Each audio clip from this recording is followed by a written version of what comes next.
Hello and welcome to Hybrid Fitness Report, episode 22. My name is Paul Reynolds, and this week, in a week where we are leading up to the Manchester Hyrox event, the first big Hyrox event of the new year in the UK, after the St. Gallen event has already happened, and looking forward to the Phoenix Major over in the US. This week, we mainly have an interview with Adam Smith from Flat Out. Flat Out is a new hybrid fitness race kicked off last year, based out of Norwich. A lot of elements of it familiar to those of us who do Hyrox, but also looking at appealing both more inclusively to folks who maybe don't want to do the full Hyrox experience, but also making it really hard to attract some of the more elite athletes. So hope you enjoy our interview with Adam Smith. And before that, I would like to give a big thank you to Wadleet. Hybrid Fitness Report is sponsored by Wadleet Functional Fitness Clothing Company. Wadleet is more than apparel. It's a mindset, a community, and a call to action. Whether you're just starting out or pushing towards elite performance, Wadleet exists to support and inspire your journey. They believe in consistency over perfection, growth over ego, and the long game over quick wins. Head to wadleet.co.uk, that's WODLETE.co.uk, and check out their winter range, especially looking at some of their outerwear that would be particularly great at this time of year, and with free delivery on all orders over £50. Use code HFRPOD20, that's HFRPOD20 at checkout for 20% off your order, as always, with our discount code. So with that said, enjoy the interview, and we'll see you on the other side of that. It's great to have you on. Adam Smith is the founder of Flat Out, a relatively new UK-based race. We're excited to have him on to talk about what exactly the race is, and he's going to tell us also about how they began, what the format is, how it developed. If you've seen anything about Flat Out, you'll know that it's a hybrid fitness race, but it's got its own particular take on which stations to use and where to put the emphasis, and what your specialisms might need to be when you're looking at training for the event. So we're looking forward to hearing from Adam about that. Adam, if you could just start off with what exactly is the event, just blow by blow, take us through the stations and the event itself, and then we'd love to hear about how you got going. Yeah, of course. So thanks, guys. And so Flat Out is a event where we have 8 zones. We have a 500-meter run before each of the zones, and a short sprint to the finish. On 8 of the zones, they're sort of fairly similar to probably other events that you might recognize. So we have ski erg, row, goblet squats, weighted lunge, have bike and ground to overhead, and farmer carry, and chest to floor, so like a chest to floor burpee. So that's the format. We started this. We've had 2 events so far, and we kind of wanted to start something based off the kind of the Hyrox success. It was a period where lots of people were trying to get into Hyrox, tickets unavailable, and even so, the tickets are now available more in the UK, but on a kind of a Tuesday at 8 a.m. or a Tuesday at 11 p.m. can still be a bit more challenging. And actually, there's quite a big following of fitness within Norwich, where we're based. We recognised that when we were in London or Birmingham, wherever it was, there was lots of people from Norwich area coming to London. And we see Norwich being a bit of an island in the UK because it's kind of 2 hours away from London. But there's a big community here who are into fitness. So yeah, it was something that me and my business partner looked to start, and just felt, why can't we bring a fitness event to Norwich, save people all of the cost and money to go over to London and wherever, and actually do something a bit more more accessible as well. Hyrox is obviously more for the elitists. They do say it's for everyone, but we actually recognise that we wanted to kind of target kind of the middle area, bring the weights, bring the exercise and the distance down, and make it more achievable. But on the flip side, we wanted to make this accessible to everyone. So by bringing the weights down and the distance down, you then start to put off kind of more the elite. So what we then decided to do is bring in a weighted vest for our pro categories. So anyone who takes on the pro and they have to wear a 10k weighted, 10 kilo weighted vest for men, 5k for women, and it just makes it a bit more challenging for them, and it then brings the event a bit more kind of accessible for everyone. So the weights for each station and the distances all stay the same as the open, but that's the weight. So the additional weight is purely in the vest that you're wearing. Good question. The weights are slightly different. The distance is always the same for all categories, and we have pro, open, doubles, and relay. It's all the same distance, but the weights are different. What are the weight changes between open and pro? Kettlebell, goblet squats, for instance. The pro is 20 kilos. The open for men, for open, it's 16 kilos. So there is a small difference. Farmer carries is 24, 2 times 24, and open is 2 times 20. So we did a number of simulations with different gyms to really get some feedback on what we were trying to do, and just to get an idea of what people could and think to the actual event, and the variety in the stations and putting them in the right place, etc. And then we had our first event in May, which was at Saxon Air, which is next to Norwich Airport, live runway. So we had to work with not only private airfield, but also the Norwich Airport and jurisdictions and regulations that they had to go through. So part of the event, people did the exercise inside the hangar, and they ran outside alongside the live airport. We obviously had Harris fencing and everything cordoned off, but there was helicopters and aeroplanes taking off all day, both the days. That's kind of awesome. Yeah. Logistically, between hosting a fitness event in Norwich and in London, is there a big difference in the prices to setting one up there? Because I mean, if you're talking about what would get the most people, if you're saying there are already a bunch of Norwich people or a bunch of people that lived in Norwich, whatever, in London, would you then say London would be more of a hotspot? In which case, why would you set it up in Norwich as opposed to London? Is it purely expense, or just because that's where you're based? Yeah, that's a good question. So it's mainly because that's where I'm based. And we wanted to pilot, and forget the pun of pilot and next to the airport, but we wanted to pilot this event in Norwich first. We wanted to trial the format and also some of the other kind of USPs that we have within the brand itself.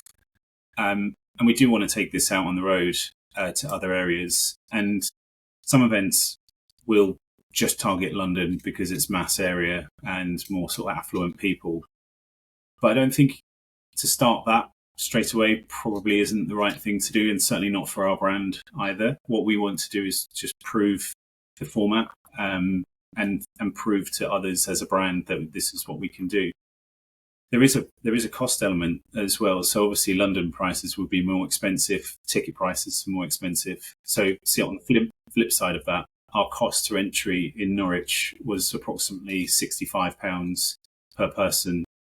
They would get water, they'd get a goodie bag, they'd get a medal, and they'd get lots of other little things, food alongside that as well. So it's quite high production. We were purposely going out there to give value for money for people.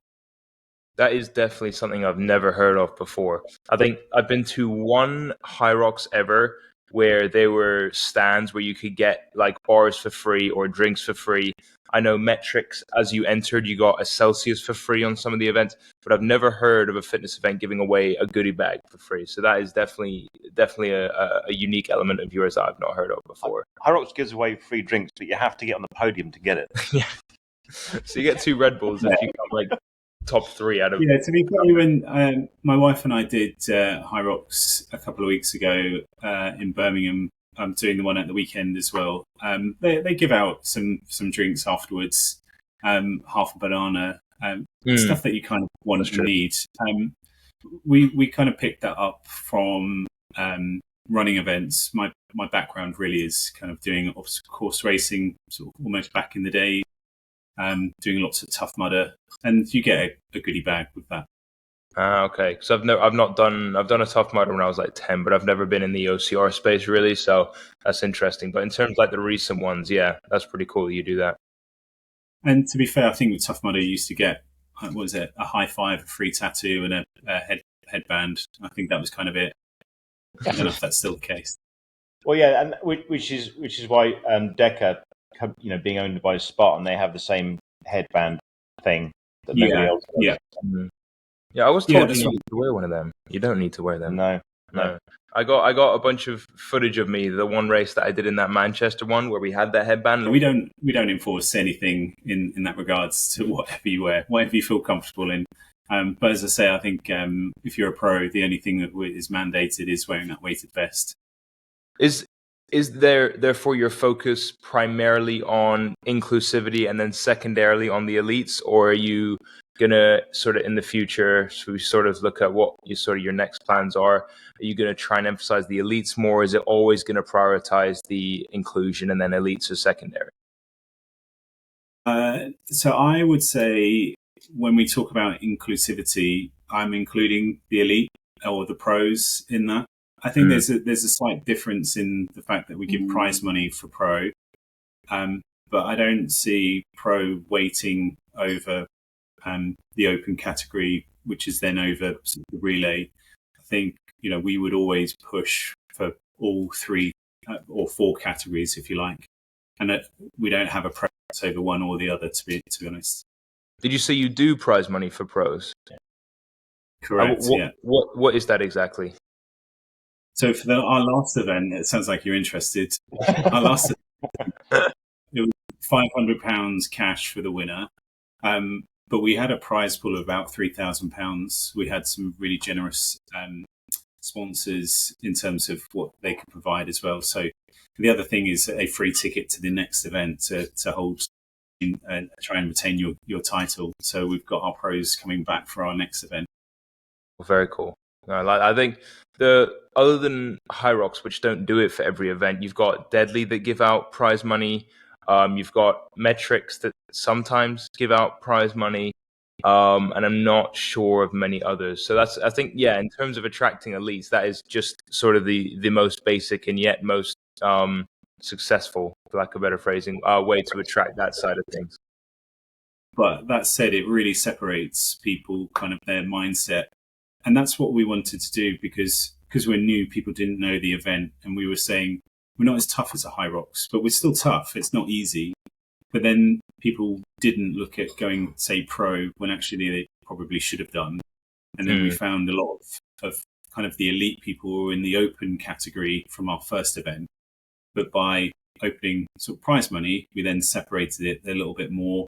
And then we got the pros to really go for the pro side of things. And we see that even with the wording that they use, the wording that we use, elite, we wouldn't use the word elite for open. It's more that inclusivity. But for the pros, we want to see them kind of beat each other. We want to see the winner. We want to see that real competitive edge. Whereas kind of the other categories, it's just friendly competition. I was also wondering, because the weight vest is more CrossFitty than I've heard from any of these newer hybrid events. And what I've always worried about with running, because I've not really competed ever in a weighted vest, and I've only ever done pull-ups or dips in a weighted vest. So when it comes to running, that's what I would worry about. So what type of vest do you use, and how easy is it to run with? So, I mean, they're not easy. And they're not designed to be easy. Okay. I would say they're pretty uncomfortable, but not to try and dissuade you entirely. We've got we've trialed a couple of different vests. MirrorFit provide a good vest. Jordan Fitness provides a good one. There's two types, or in fact, there's three types, and there's one with like a plate, almost like a bulletproof vest type thing. I think it is bulletproof, but wouldn't want to try it. But I wouldn't recommend that one because we found in our trials when people were doing ski erg or a row, it was then sort of lifting up and almost choking people. So we didn't use those ones. There's two others. One is like a rucksack, and that's got weights kind of all over. They're pretty good, but we find sometimes these weight vests are not necessarily built for everyone. So there is some kind of tape that we have to, I think, is that we put on some of the individuals to really sort of secure it in there. There's some other padding as well that people wear. But yeah, I mean, it's not designed to be easy, and I think it does then sort of separate out. But yeah, it's tough. It's tough. It is hard. Some people might have to actually leave their shirts on for the race, just to make it not chafe as much, Well, which is a big disadvantage for you, I think, if you have to have your shirt on. Come on. yeah, that's right. I mean, I mean, I was misquoted in our local newspaper to say that we are banning people wearing or taking their top off. Isn't quite what I meant or said, but you're right. I mean, there is definitely a sort of a connotation between these hybrid fitness events and people taking their tops off. I think you should lean heavily into that. Just now that you've been misquoted as safe, just go all in, like ban it. Yeah, I mean, we even with our kind of website, our footage that we put out, to be fair, we don't lead with those types of fitness people. Our photographers are told it's not all the time. Bad news for you, Jude. You're not going to be featured. I'm 50-50 right now in terms of my shirt on off, so I'm not all the way on either side. Yeah, our photographers have been told to kind of try and lead towards people with their tops on. So if I want publicity, that's what to do. Keep my top on. Yeah, correct. Yeah, that's right. But yeah, it's just one of these things that we found a lot of feedback that, you know, we're targeting kind of a middle bracket type people. You know, this is a step up to High Rocks if it's something that you want to do. But we're unique enough to separate ourselves from High Rocks to be a completely different event. There are some zones that are similar, but you know, this is where the elite and the regulars who do High Rocks can come and do our event. And it's similar enough for them to recognize what they need to do and what they need to train for. But as I say, it's also very different. And I've not mentioned how we run our zones as well, which is very different to, I think, most other events. I don't think any other event does what we do in that regard. Yeah, so I think just before we get into the breakdowns, I think it'd be really helpful sort of to go through the chronology. Is that right? Sequence. The sequence of your events, just on the weight vest. Think from the outset, if your prerogative was, this is not meant to make you quicker, obviously it's a weight vest and it's not going to be easy to run with, then that's going to stop the sort of comments like, why would they include a weight vest? It's harder to run with. Yes, exactly. Like if that's your intention, and if it's not meant to make the race feel super fluid and easy, then perfect, you know. But if then people go into the event thinking, oh, why have they done this? Now I can't run as quickly. Yeah, exactly. So I think, yeah, as long as people know that, I think that's a really good idea. And it just adds an element that almost no hybrid fitness event nowadays has, obviously apart from CrossFit. But yeah, if you want to go into sort of the sequence and why is it that your stations are ordered this way? What were the intentions sort of behind each one, if there was one? Yeah, so it was well thought of. And we chose, and I can go into sort of each of them. So the first run, you start off with a run 500 meters, and then you go to Skierg. And we chose Skierg for kind of an all-over body workout. It's sort of predominantly arms, but core. And then the next event, the next zone is weighted squat. So that's more legs. Bike erg is, again, all over core and cardio, but more legs. Chest to floor. Each of the zones then flowed. So we just looked at all of the different ways that they would sort of work together. Row erg is after that. Farmer carry for arms.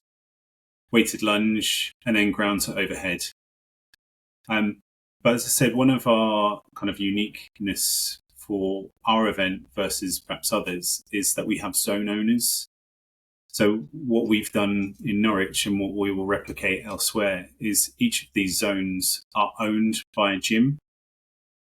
So what that means is you'll go into a zone, you'll be met with coaches. They're not judges. So these individuals, and to be fair, we can come back to the term judge and coach in a second, but what you'll be presented with is PT3 level qualified coaches at every station, and each station or zone will be represented by a different gym. And our kind of vision for that would be that you go into zone 1, you met with a particular type of gym. They bring their type of personality for encouragement. you would then get another type of person or another gym at the next station. Oh, so it's sort of a way for them to represent themselves within your competition. Correct. Yeah. Okay. So with them then, if you're, like you said, going into judge versus coach, what sort of standard do they hold everyone to? Is there a difference between open and pro? Are they very strict? What are the sort of standards? So the standards are naturally very high because they're PT3 level qualified. Our standards are very clear, and we are very clear about them. And that is the message that we give to our coaches. What we wanted to do was ensure that this is a inclusive event. So using the word judges automatically sort of puts people off in some respects. We have the same standards that's applied to everyone. However, we have given us, so I always think the reason why people get things wrong is either they don't know how to do it, so they need correcting. So wall ball, for instance, we don't have that. You often see those types of comments on the internet. People don't know. There's lots of discussion about where you pivot, what bit you need to get your hips below, etc. Mm-hmm. So there's genuinely people don't know how to do that. So that is one of the reasons why we don't have wall balls for starters, because of the complexity that goes into that. Our standards are more simple to understand, but by making them simple, they are more strict. So people coach. So as I said, you either don't know how to do it, so it's good to have a coach. You fatigue and you need some encouragement, number 2. Or third, you just want to cheat. You just want to get out of there as soon as you can by hook or by crook. So that last one, we can prevent from happening by imposing penalties or using our coaches to really correct and talk through to the competitor or participant that this is our standard, this is what you need to do. And then what we are going to implement for our pros is having a one-to-one mapping. So we have our zone owners, but we will have 3 or 4 people who will be watching our first, second, third, and fourth place person to make sure that they're following those standards as well. So they will have 2 people on them. When it comes to the relay side of things, where we're pitching and marketing that is more around kind of returnees to fitness, people who've never done fitness before, because a relay event is actually quarter of the event. So we don't need to be as, you've got that wrong, you're cheating, you're out. We don't need to do that. What we do need to do is encourage. And that's where, number 1, if you don't know how to do it, our zone owners, coaches are there to correct you. Okay. Going back to I like the idea with the relay, by the way. That's, I think, for in terms of induction to fitness racing, that's a good way to do it. Do less of the volume, sort of be more lenient with the judging, so to speak, or the coaching. Just with that, obviously you were talking about how you don't have wall balls to avoid that subjective judging or that difficulty with judging. Obviously you've got the kettlebell squats, which is the hardest part of a wall ball. How do you judge that station? So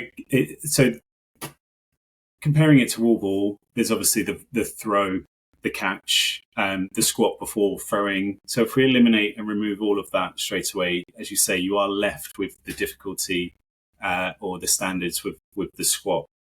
So what we do, there is an element of counting here. So what we do here is we get people to squat twice and move forward. They squat twice, they move forward. The reason why we ask them to do 2, we found that if people were doing 1, they were just trying to do it too quickly. We find if they're staying in the same position, again, you then start fatiguing and you get things wrong. Focusing on 2 squats, that naturally becomes an easier thing to judge and to sort of correct yourself. But we do have the coaches there to enforce that. We have the message that goes out, and we have all of the wording in the zone as well to remind people this is what they're there to do. There is a word to our coaches. For pros, it's like, you need to be on them. You need to be telling them. You need to be sort of eye level, hip level, making sure that they're at that point. But for open, there's some leniencies. It's more around the coaching. I think in these events, you will always get one person or a camera angle that doesn't look quite right. But if we're applying it sensibly and correctly, making sure that everyone is aware, as I say, it comes down to three different categories. It's not knowing how to do it, fatiguing, or just want to cheat. And I don't think, if we imply all of those three for our coaches and they're aware of that, that then moves down. People understand that a bit more. And timing-wise, it looks to be kind of Deadly Dozen-ish length, kind of like quite a bit longer than Decker, a bit shorter than the Hyrox. Kind of Deadly Dozen comes in. We wanted to try and get something around about an hour mark. We've seen some people who have done open doubles and they've just flown through it. And arguably they should probably have been doing the pro singles. But again, this is finding feet for everyone, or making sure that people know that format. Because those individuals who do the doubles at that pace, if they had the weighted vest on, that would slow them down. They would then find it more of a challenge. And to be fair, it's still a challenge at kind of the 40-minute mark. But we're seeing about an hour in terms of the average person, right?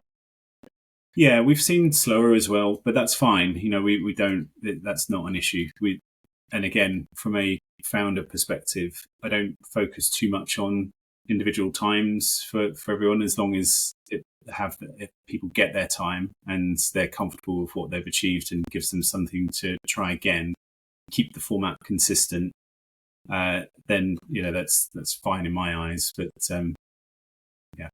So I know Hybrid Games, as far as I'm aware, is the only fitness event that has actively changed their event, not once but twice now, in terms of they've added a station. They've now recently changed the weights of a couple of stations. Are you open, and would you ever do that, or are you fixed as to this is what it's going to be for each category and we're never changing it? Or are you going to, at some point, if something proves to maybe stray from what your intention originally was? So from a format perspective, we will keep our format the same, and we would only ever consider a change based on maybe a pop-up or something different, because we've tested this format a number of times. We know it works. It's not like one zone doesn't pair well with the next zone. We've tried this many times, many different sort of formats, many different people of all ability. So we're confident with that. I think we have had talks and say our zone 8 may change, but again, that's not something that we're going to do just yet. We're 2 events in. I think this would probably year 4 or 5, maybe we'd consider that. So you said there was a sprint at the end. Is that right after the playground to overhead then? Correct. Yeah. So they finish that zone and then they run off to the finish line. How far is that? So that works out to be about 50 meters. It's not far. Okay, right. He's just on the Hybrid Games with 200 meters after the sled push. They all look like zombies that are expiring at that bit. I like to watch it when they're expiring on that sprint to the end. Yeah, my wife and I did Hybrid Games at Olympia, and I think we were sort of really struggling with the sled push. I think, and it's a good thing that they've changed that weight. I think for the doubles, there was a lot of people struggling, and then to sprint finish 200 meters is quite a big thing to add at the end.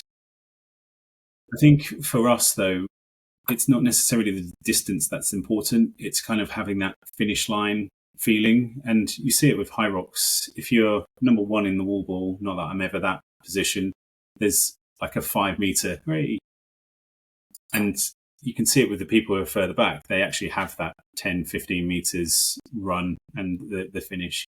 We make our finish line a spectacle. We have our one of our MCs at the finish line to cheer people coming in, make them feel valued, have people putting the medal on them as well. So that's for us something that we recognise that's important. As I say, it's not about the distance to the sprint. It's more about the actual, I've completed, let's celebrate. What was there any specific thinking over your last station being straight ground to overhead? Because with Deca, their last station is ram burpees with that chest to floor weight overhead. It's that very from a prone position to up, and yours is obviously tapping weight on the ground to full extension. Is there a reason in particular that's last? He's saying that he's 6'4" and he objects to anything going ground to overhead. Too far to go. Yeah. Well, so I'm guessing if you're tall, like that's not the one for you, but I'm guessing ski erg is the one that you do enjoy, or bike as well. Give and take, yeah. Yeah, I mean, it's funny, I'm quite tall, and so the ones that I've just described I quite like, but when it comes to lunges and burpees, my wife, who's quite short, loves those, and I leave them all to her pretty much. So yeah, I think ground to overhead, we wanted, again, a bit of a spectacle of, and this is that same movement of two and then move forward. So you see people making that towards the end of the completion. You see them moving and progressing towards the end. So I think what we wanted to do is, we know that we've got a sprint or run at the end. So to have it more arm based and kind of all over body as well, just makes it a bit nicer as you're then finishing towards the end. It's just a step forward. As I say, it's an interesting spectacle, because if you have lots of people towards the end, you then kind of almost have a very slow progress. But it's entertaining. It's fun to watch. Yeah, and it's going to look in some ways like a lot of CrossFit events that do exactly that kind of thing. It's some kind of ground to head followed by stepping. And so when you're in the arena for the CrossFit Games, watching that, it's going to look a little bit like that. And what was really important for me is the counting element. You know that you're in the lead or you're ahead of someone. And it's, again, for the participant as well. They can see that, they can feel that, and it's all part of that visual cue and kind of the spectator element of it. Okay. Could you tell us about, you've hinted at wanting to make sure everything gets well established in the next couple of events, but do you have specific plans or hopes for the next couple of years, Adam? We do. Yeah, we do. We have, so what we've found, that we have a blueprint for 2 events in Norwich a year. And they've been well received so far, which is great. So we have next to the airport at Saxon Air, this private air hangar. The other one is a multi-story car park. And it's just a different kind of feeling. It's almost, one is kind of the summer feeling, the other is like sort of autumn. And we're happy with those events. They're good. We could just run those events for the next few years and not make many or any changes to them other than the zone owners. But we do want to take this elsewhere. People are already coming from a distance to come to us, to come to the event, to come and participate. They've seen what we've done on our socials and they want to join in. I think, as you say, the backdrop to Saxon Air with helicopters going on and private jets coming in is great. And actually, we had people buy spectator tickets, not for fitness at all. They just wanted to come into the event and see the hangar, which is great. So we've piloted 2 venues first. So we're happy with those. But we do want to take this elsewhere. And where we see us being different is almost, Norwich isn't the most sexiest of cities if you compare it to like a London or a Glasgow and those kind of places. Then it's, when you think of cities in the UK, Norwich probably isn't one of the first or even top 5. So what we want to do is actually try and change that a little bit and actually introduce flat out to the other cities in the UK where people do have to travel to go to the London. We want to make sure that we have the right intentions. People understand the message that we're portraying within flat out first, before taking it on the road, before getting big too soon. We want to do this in a structured way. We do also want to do this in not an aggressive, but we want to do this quickly. But we want to make sure that we've got everything right first. And now that we've proved our 2 venues in Norwich, we feel that we can replicate that elsewhere. And how many people, or what's the capacity for the car park event and the aerodrome event? So our capacity is probably more than we actually need, because we can run. If, for instance, we were ever having a high rocks problem in terms of just more numbers than we would actually just add more equipment. The car park there was 4 floors. We took the top 2 floors. If we wanted to expand, we could double the size without taking any more floors. If we expanded even more, we would take the whole car park. And similar to the Saxon event, we ran the event from 9 till 5. We could extend the hours if necessary, but that doesn't mean that we're not open to having bigger. But I think for the catchment of Norwich, I think if we have approximately 1,000, which is what we're kind of aiming to get, is a good number for us. We could take that to 2,000 per event if necessary. But I then think, if it's 3,000, that's definitely when we'd start to squeak a little bit. Right. And roughly how many people per wave do you send out? So for Saxon, we send out 8, but we had equipment for 10, and that was to ensure that we didn't bunch up. And if there was any equipment failure, that we could just take one out. And that's something of a differentiator in its own right. I mean, with more events, more people are doing this. I mean, Jude did, I think they were called Survive the 8 at the time, but by Athena, kind of in Peckham, a very small event, you had between 6 and 10 per wave, so pretty similar. Whereas I think one of the things that people accept but don't necessarily like about high rocks is elbows everywhere and bunching, and if you're an elite mixing it with me, then it's just annoying. And if you're me, then you've still got people. There's so many people, it can be too bunched at times. So when we did high rocks recently, my wife and I, my wife's really good at high rocks, by the way. I'm really bad. So we know that there's 30 people in a wave. I think we hit the ski erg and we were 28th. And after, I think it was the sled pull or push, we didn't actually see anyone again until the next wave. It was a very lonely period for a while, apart from getting bumped. And actually, we quite enjoyed when the next wave caught us up, because they were obviously the fittest and the fastest from the next wave. And they were kind of on our par at that point because they'd already slowed down. But when we take payment, we capture data from our participants. So we capture fastest 5K time, or if you've done a flat out before, we look at the times. We also capture what gym you go to, and that's quite important if you're from a Norwich gym. So we recognised that there's 2 things that you want. You want friendly competition, because you want, even if you're first time to fitness, you do want to go up against someone who you can kind of look at and think, I'm either definitely going to beat you or I don't want you to beat me. So you're looking both ways. So what we have done, we put in our waves kind of the faster people first and bunch them together in the same gym, because you just have that friendly competition. And we make sure that those individuals are sort of the similar ability. They're providing the same sort of times. Just makes everything flow from an event perspective in a smoother way. So we don't have bunching up, because we know that the faster ones are out first, slower ones towards the end of the day.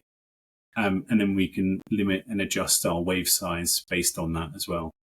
But yeah, that's one of the things that we consciously went into to ensure that we had friendly competition, because, as I say, my lonely high rocks experience for the 4 or 5 zones, we were completely on our own. It wasn't the best of fun, as to be said, but we avoid that. And actually, you probably find when you're competing or participating against people who have a similar ability, they then bring you up and you end up going faster. Yeah. Being near people who are much quicker, I tend to go slower than I could. Yeah, it's demoralizing. Yeah. That's why I try and avoid this guy here, because he's just different planet entirely. So the kind of last big question, Adam, would be what makes flat out the best? So I think it's the sum of all of the parts that I've probably already talked about, that we really care about all of this stuff. So we care about when we take payment, we get details from you about you, your ability and your experience. We put you in a wave with the same ability people. We send you off and we give you coaches from each of the zones to provide you the encouragement and support you need at every single point. We have DJs throughout the day so you can enjoy the music and it's not loud enough you can still think, but it's all part of the encouragement. And also by putting people in the same waves from the same gym, you have that competition, but you don't have that, I'm going to beat you because I don't like you because you're from a different gym.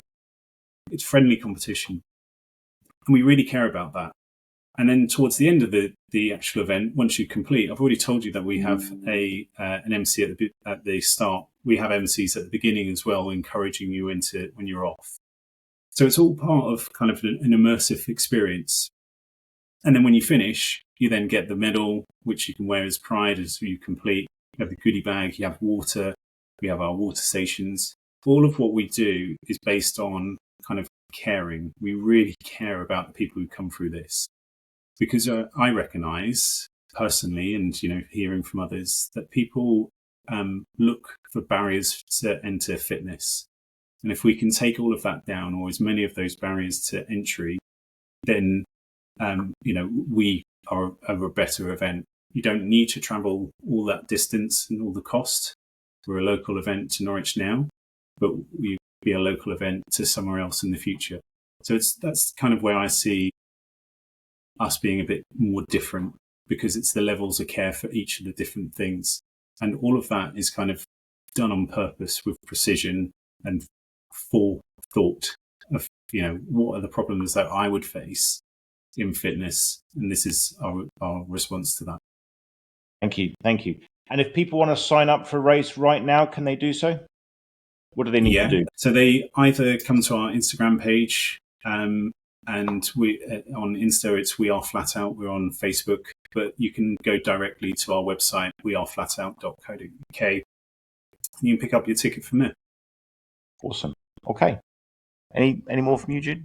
No, that's it. Cool. That's it. I really appreciate your time, Adam. Thanks so much for that. It's been a great introduction to Flat Out the race, and we're based much of the time on the other side of the London, but hopefully we'll be able to get to. I don't know which appeals more, because they appeal very differently. I'd absolutely love to race at an aerodrome, but the whole car park vibe sounds intriguing as well. So I think they're both great. Well, do both atmospheres.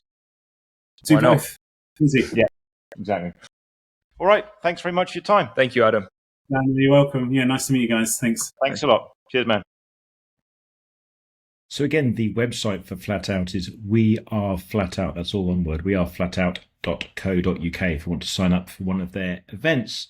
Hope you enjoyed the episode. Next week, we are speaking with Sam Alexander from Nuclear Fit, another relatively new UK hybrid fitness race, but with quite a long history in obstacle course racing and another intriguing venue, because we had that this week. But Nuclear Fit, you can guess the kind of environment we're in for that one. So looking forward to sharing that interview with you. In the meantime, please do follow and subscribe, and give us a rating wherever you get your podcast from. This has been episode 22. I've been Paul Reynolds. Speak to you soon. Bye-bye.